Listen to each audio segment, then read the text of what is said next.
The rain came as if the heavens had decided to wash the little station from the earth, a steady gray curtain that blurred horizon and sky into one. The boards beneath the overhang were slick with it, puddles gathering in grooves worn down by boots, wagon wheels, and the restless shuffle of those waiting on trains that came late and left too soon. Smoke from the departing engine hung in the damp air, trailing low and heavy as if reluctant to drift away. And there, beneath the dripping eaves, two children pressed shoulder to shoulder, their hair dampened into darker shades, their eyes too wide for the hour. Laura Avery's braid clung to her cheek, rain slipping down her freckled face as she watched the iron monster pull away. She was only 10, yet her gaze carried the weight of something older. Beside her, Eli stood, twin in age but different in temperament, his hands stuffed into his pockets, jaw set as if the world had already given him something to fight against. Their father's wagon waited by the rail fence, the mule shifting impatiently, tail flicking against the drizzle. But neither child noticed the mule, or the mud thickening beneath their boots, because the train left behind something more haunting than its echo.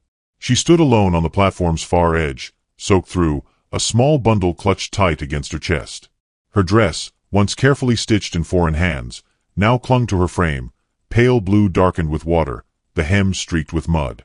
The parasol she had carried lay abandoned in the muck, its ribs bent, its fabric sagging like a broken wing.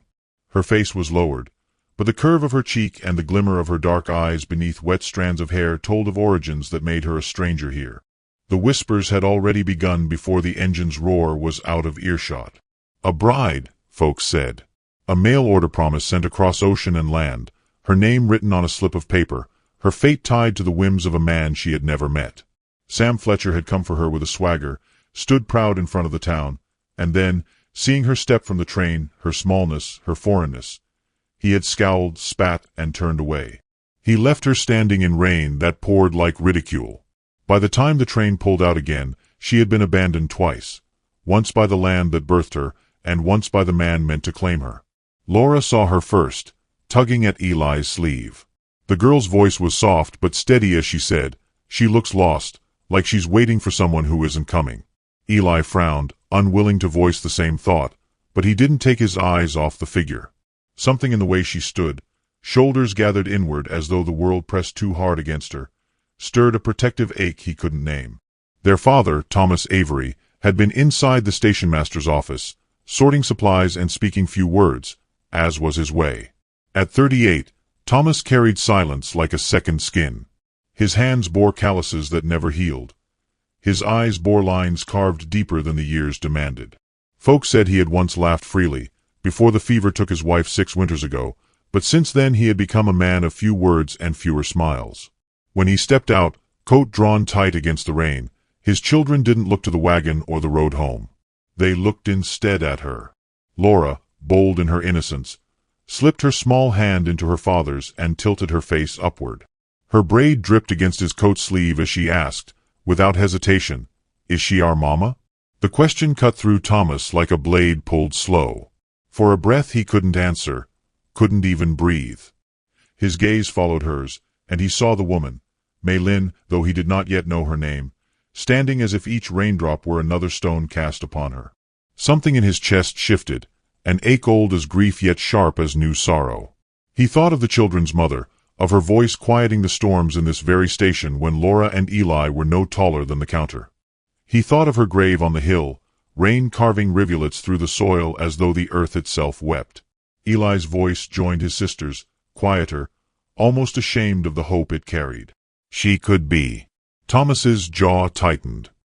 He said nothing, only stared at the woman, at her bundle, perhaps all she owned in this wide and indifferent land.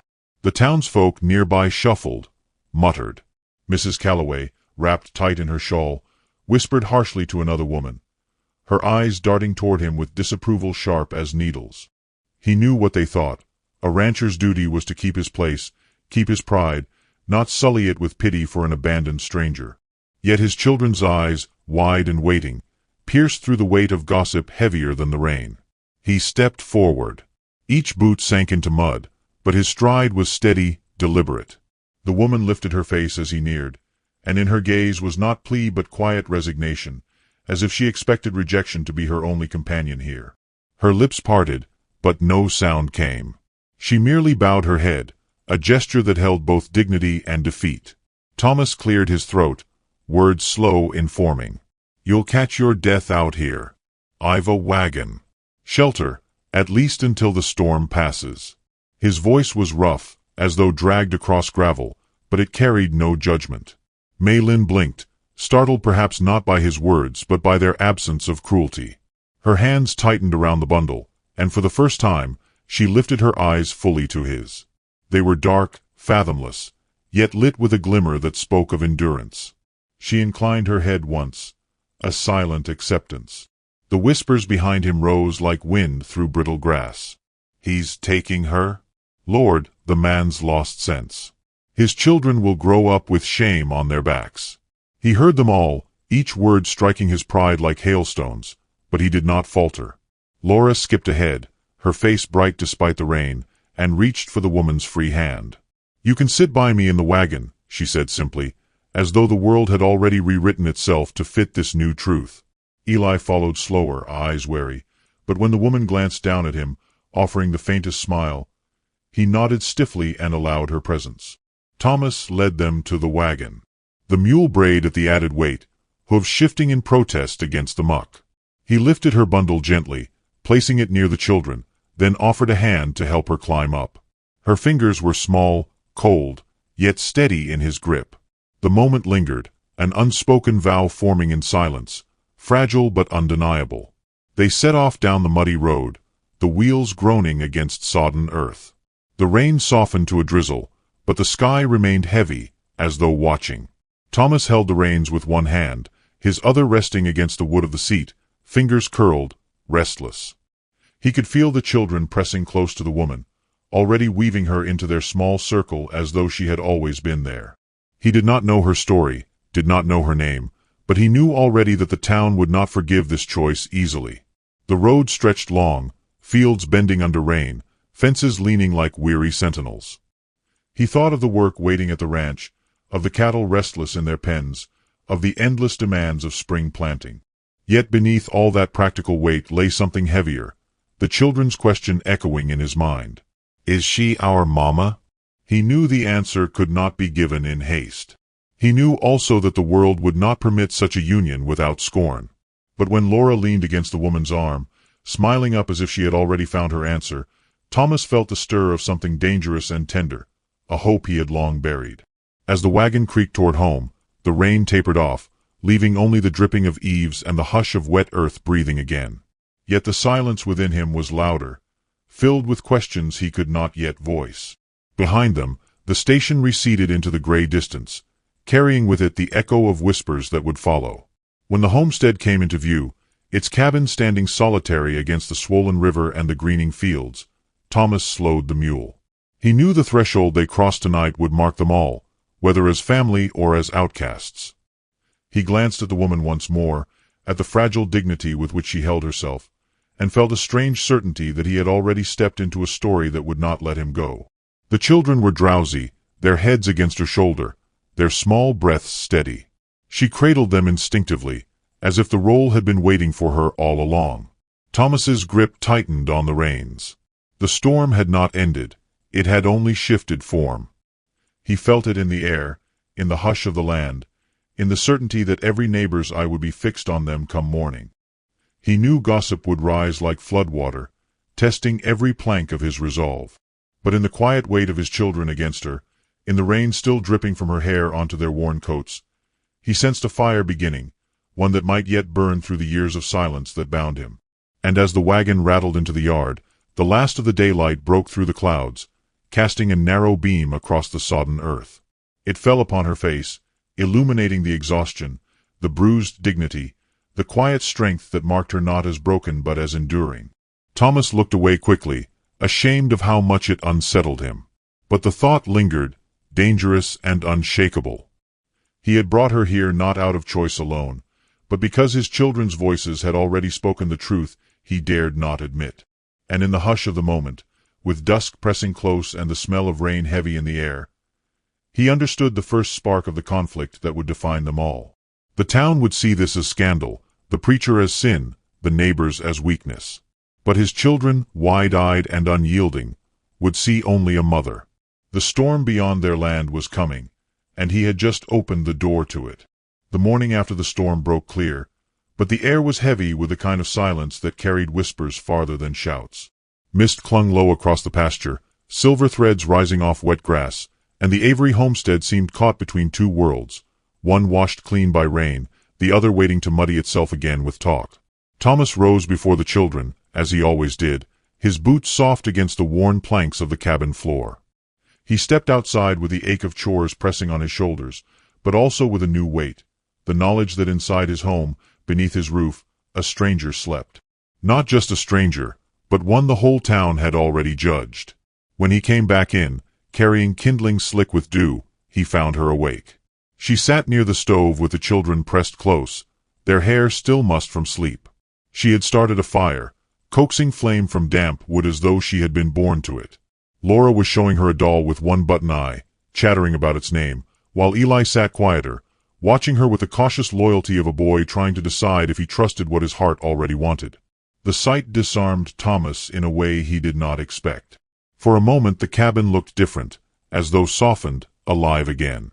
It unsettled him, and he busied himself with splitting wood, the rhythm sharp against the tender quiet. When he turned back, the woman, Mei Lin, he would soon learn, was looking at him not with fear, but with the solemnity of someone waiting to understand what place, if any, she had here. He cleared his throat, the words rough. "You don't owe us work. You'll rest until you decide where you'll go next." She dipped her head, her hands folded in her lap. When she spoke, her voice was soft, shaped by an accent that turned English into something more careful, more deliberate. "Work keeps sorrow away. I will help." The children accepted her answer without question. Laura beamed and pressed the doll into her hand as if sealing the decision. Eli gave a small nod that meant more than words. Thomas only grunted, but his silence was not disagreement. As the days turned, the settlement began to talk louder. At the mercantile, Thomas heard it in the strained politeness of greetings that ended too quickly. At the churchyard, he felt it in the way shoulders shifted, creating space where none was needed. Mrs. Calloway, who lived 2 miles south, let her opinions ride the wind. It ain't right for a man to bring foreign shame under his roof. Children will pay the price. Mark my words. Pastor Whitfield stopped by one evening, his horse tethered near the fence, his hat in his hands as he stood in the doorway. He was a man who weighed words before speaking, his sermons more about caution than fire, but even he could not keep his tone neutral. "Thomas," he began, "I see your burden. A good heart can be led astray by pity. The Lord teaches kindness, yes, but he also teaches wisdom. Folks will not forgive what they don't understand." Thomas said little. He thanked the pastor for his concern, offered water for the horse, but he did not promise anything. Inside, he found Mei Lin standing still, the children behind her, their eyes wide as if they had heard every word. She lowered her gaze when he looked at her, but he saw the hurt bloom across her face like a bruise. Life on the ranch pressed forward regardless. Cattle lowed restlessly in their pens, the fields demanded tending, and storms threatened again from the west. Mei Lin worked alongside Laura and Eli, her hands deft with sewing, her movements sure when stirring a pot or mending a broken hinge. She had the quiet ability to slip into rhythm with the land, as though labor was a language she already knew. Laura grew attached quickly, following her from room to room, mimicking her gestures, asking endless questions about where she came from, what flowers grew in her country, what songs mothers there sang to children. Mei Lin answered some with soft laughter, some with silence, but always with patience. Eli, slower to yield, found himself drawn when one night thunder cracked so sharp it rattled the walls. He had risen with wide eyes, teeth biting his lip, but Mei Lin had laid a hand on his shoulder and begun to hum. The melody was unfamiliar, lilting, full of sorrow and strength, and he leaned against her without meaning to. The storm passed, but his guard never quite returned. For Thomas, the shift was more dangerous. He had lived 6 years with silence as his only companion, raising children on grit and routine, never allowing himself to dream of softness. Yet here was a woman who filled his cabin not with noise, but with presence. He caught himself watching her too long, when she bent over the hearth, when she knelt to tie Laura's ribbon, when her hair slipped loose as she worked in the garden. Each time, He forced his eyes away, but the unease only grew. The town did not fail to notice. When he rode into town one Saturday with Mei Lin in the wagon beside him, a hush spread through the street sharper than gunfire. Men leaned on posts, arms crossed, and women froze mid-step. Children pointed, pulled back by stern hands. Mrs. Calloway was among the first to speak, her voice cutting like wind through dry stalks. "There goes Avery, parading shame like a banner. What's next? Shall we all send for wives across oceans?" Thomas said nothing, but he felt Maylene's shoulders stiffen beside him. He held the reins tighter, jaw locked, carrying her through the storm of stairs as though silence itself were shield enough. That evening, Sam Fletcher reappeared. He swaggered into the saloon, laughing too loud, boasting to anyone who would listen. He called her a trinket, a miscast lot, something he had rejected for his own good sense. The men chuckled nervously, not daring to laugh too long, for even they knew Thomas Avery was not a man to provoke. Still, word traveled fast, carried by whiskey and malice. By the next morning, Thomas had heard enough whispers to know that Fletcher meant to humiliate him in public, to turn the town's doubt into ridicule. He found himself walking the fence line that night, the moon shrouded in cloud, the earth soft from recent rain. His thoughts twisted like the barbed wire under his hand. He had promised nothing to this woman. He owed her nothing but shelter. And yet the image of her leaving, of Laura's tears, of Eli's silence, of the cabin empty once more, gnawed at him like hunger. Inside, she sat by the fire with the children curled against her, her eyes lifted to him when he stepped through the door. There was no plea in her gaze, only a question, quiet and steady. How long would she be permitted to belong here? He could not answer. The days ahead stretched taut as wire. Every Sunday at church, every trip into town, every ride along the pasture carried the weight of unseen eyes. Mei Lin bore it with silence, but Thomas could feel the cost in the way she avoided the windows, in the way her smile faltered when gossip carried on the wind. One afternoon, Mrs. Calloway herself came to the Avery homestead, feigning neighborly concern. She stood stiffly at the doorway, her words honeyed and poisoned at once.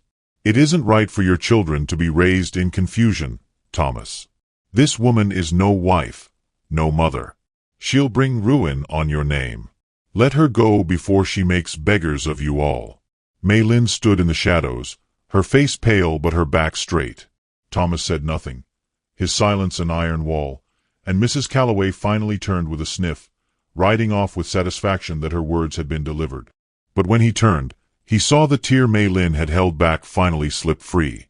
That night, she told him in halting words that she would leave at dawn. She would not bring him further trouble. She would not allow the children to suffer shame. Her bundle was small, easy to carry, easy to lose herself in the wide country. She spoke as if she were already gone, her voice stripped of hope. Thomas sat long by the fire after she lay down, his fists tight on his knees.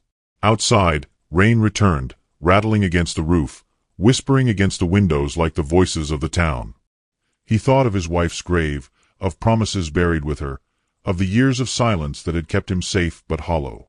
He thought of Laura's bold question, of Eli's quiet acceptance. He stared into the flames until his vision blurred, until the truth pressed against his chest so hard he could hardly breathe. He knew he could not let her walk away.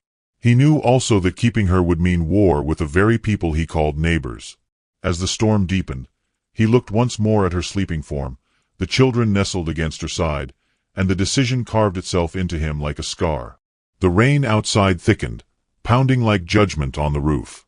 And with it came the certainty that the storm within was only beginning. Dawn bled slow across the horizon, pale light stretching itself thin through the mist that clung heavy on the Avery homestead. The rain had loosened the soil, leaving the ground soft enough that each step sank with a muted sound, like the earth itself whispering back. Mei Lin rose before the others, her bundle already tied with quiet finality. She moved as though each gesture had been rehearsed in her heart for days, though it had only been spoken aloud the night before. Her hands trembled, not from cold, but from the weight of leaving something that had begun, dangerously, impossibly, to feel like home. But when she slipped open the cabin door, she found the children awake, their faces pale in the weak light. Laura clutched her doll so tightly the button eye seemed ready to pop loose. Eli stood stiff, jaw set, his fists balled at his sides. Laura stepped forward first, her voice catching in the damp air. "You can't go. You're supposed to stay." Maylin knelt, her bundle pressed to her knees. She smoothed Laura's hair, speaking in the careful cadence of someone afraid of breaking fragile glass.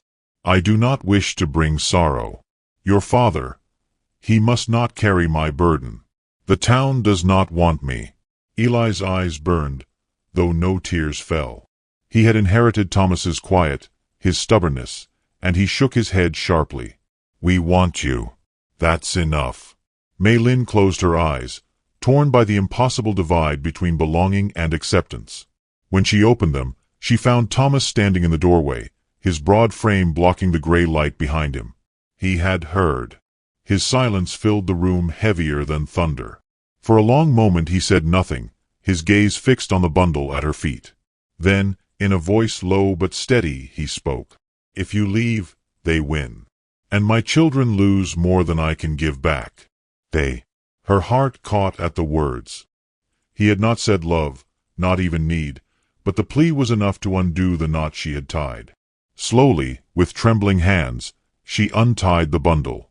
Laura flung her arms around her waist with a relieved sob, and Eli's stiff posture softened, his hand hovering awkwardly before settling against her shoulder. The decision was sealed in the children's grasp, though the world beyond would never forgive it.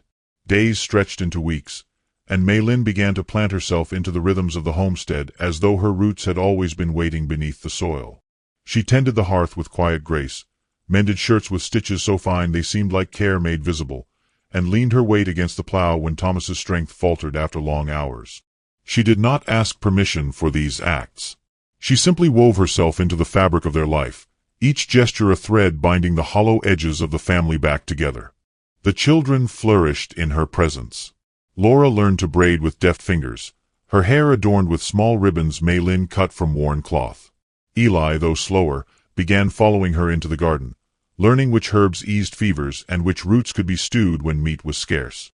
At night, she taught them fragments of lullabies from her homeland, the syllables strange but soothing, songs that spoke of rivers wider than oceans and lanterns that carried wishes into sky.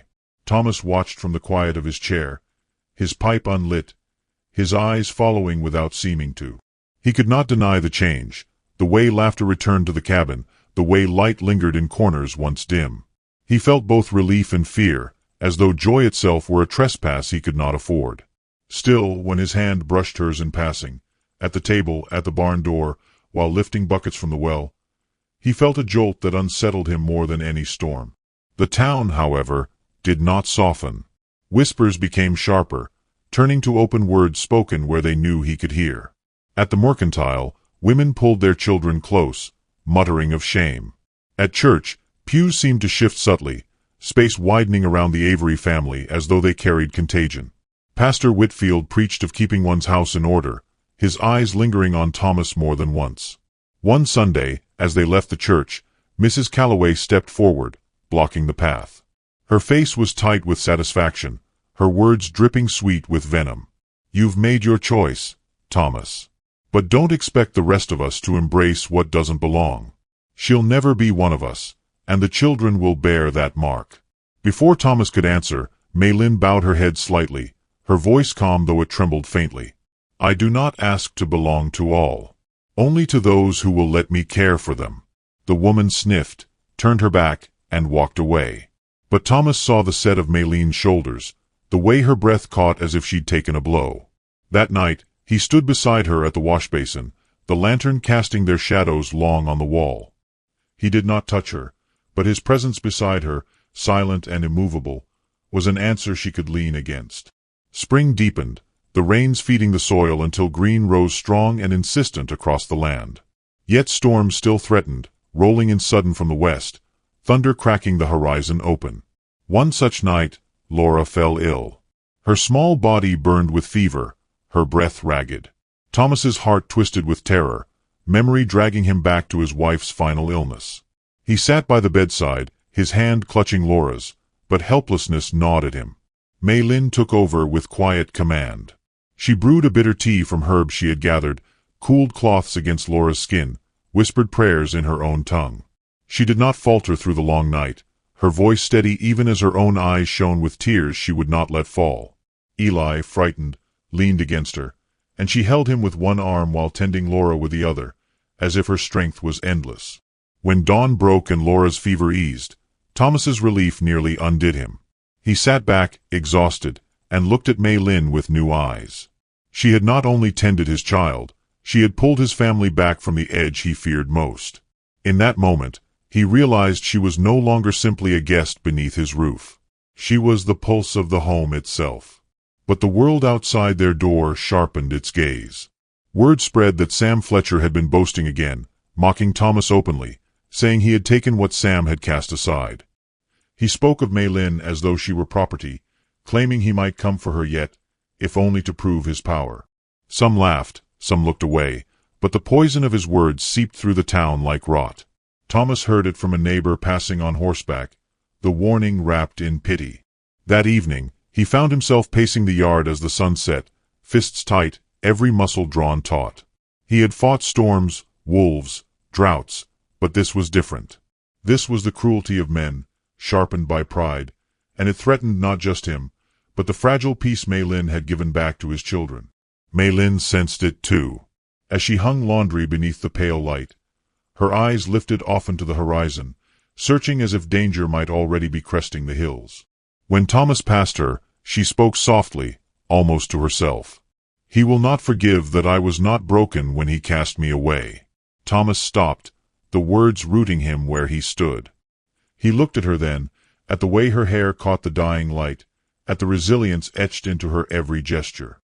He wanted to promise her safety, to say she was beyond the reach of any man's scorn, but he could not shape the words. He only stepped closer, his shadow falling over hers, and in the silence between them something unspoken tightened like a vow. The days ahead were restless. Neighbors passed by slower, their eyes lingering. Eli began shadowing his father more closely, as though preparing himself for a threat he could not yet name. Laura clung tighter to Mei Lin, asking questions of whether she would stay forever, questions Mei Lin could not answer without glancing toward Thomas, whose silence grew heavier with each passing day. The rain returned one evening with sudden ferocity, hammering against the cabin roof. Thunder cracked like splitting wood. Inside, the children huddled near Mei Lin while Thomas stood at the window, watching shadows move across the yard that weren't only trees. He thought of Fletcher's laugh, the way men's cruelty often arrived dressed as mockery before turning violent. The storm deepened, the lantern flickering low. Laura fell asleep in Mei Lin's lap, Eli dozing against her side. Thomas turned, his face set, his voice low. "If he comes here, he'll find no welcome. I won't let him take what's mine to guard." Mei Lin looked up at him, her eyes wide, shimmering with both fear and trust. She did not speak, but in the silence between them something irreversible passed, as if the storm outside had forged a bond stronger than the walls of the cabin. The rain raged on, rattling the windows like fists. Thomas stepped closer to the door, hand brushing the rifle by the frame.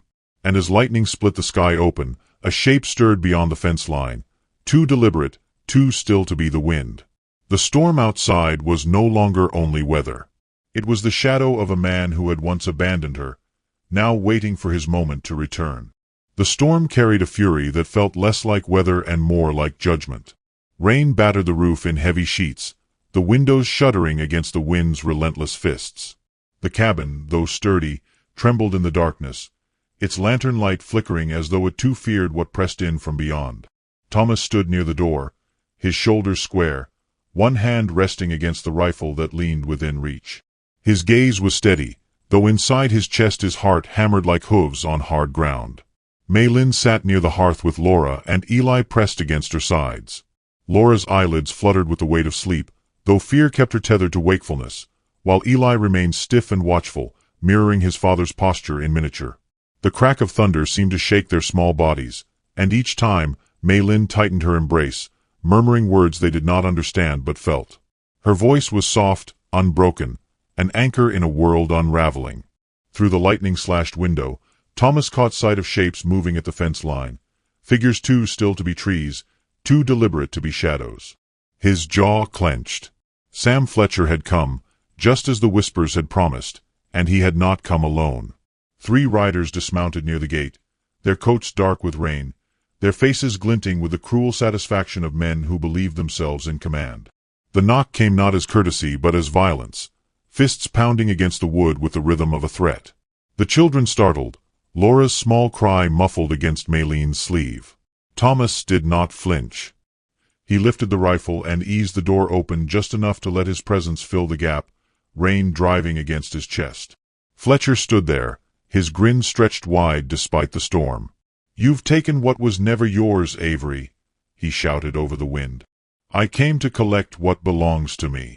Thomas's voice was calm, stripped of anything but truth. "You cast her aside. She owes you nothing. You'll find no welcome here." Fletcher's laughter cut through the storm like a rusted blade. "You think you can shame me? A woman bought and paid for doesn't choose her fate. Step aside, or I'll take her now, and no one in town will lift a finger to stop me." Behind Thomas, Maylene rose to her feet, still holding the children. Her eyes were wide, shimmering with both fear and defiance. She did not cower, though her hands trembled against Laura's shoulders.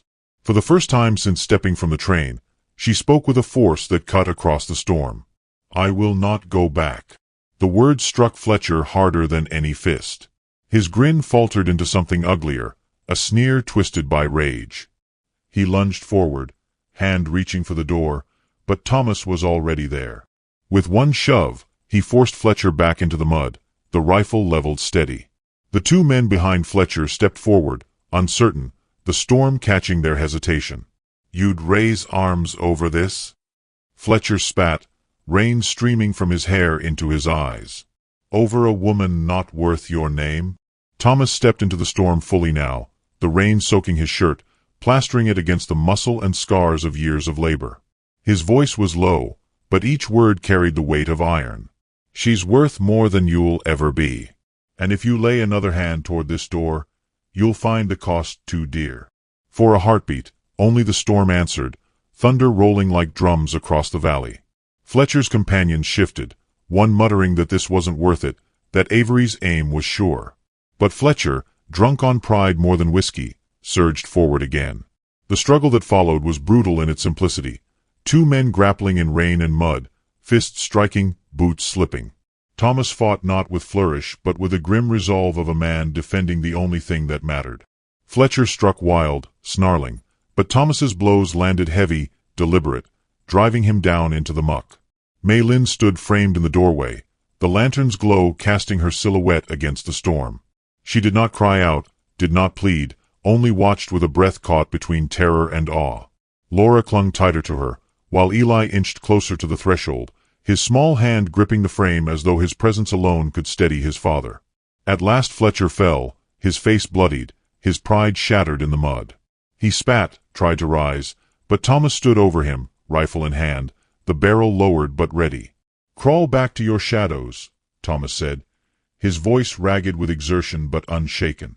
"You'll not darken this door again." Fletcher looked up, rain mixing with blood on his face, his eyes burning with humiliation. But he saw in Thomas's stance something immovable, a line no man could cross and live.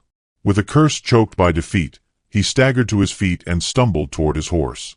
His companions followed, their silence heavier than any words. Within moments, the storm swallowed them, their retreating figures lost in the downpour.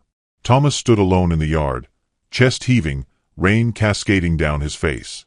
For a long moment he did not move, the storm raging around him as though daring him to falter. Then slowly he lowered the rifle, turned back toward the light spilling from the cabin door. Maylene was still there, her eyes fixed on him, her hands pressed to the children who clung at her sides. When he stepped inside, dripping and mud-streaked, she did not retreat. She looked at him as though seeing something she had not dared believe existed, a man who would not let her be abandoned again. He set the rifle aside, his breath steadying, and dropped to one knee on the worn planks. Not a proposal, not a grand gesture, but a vow carved from silence and storm. His voice was hoarse but unshakable.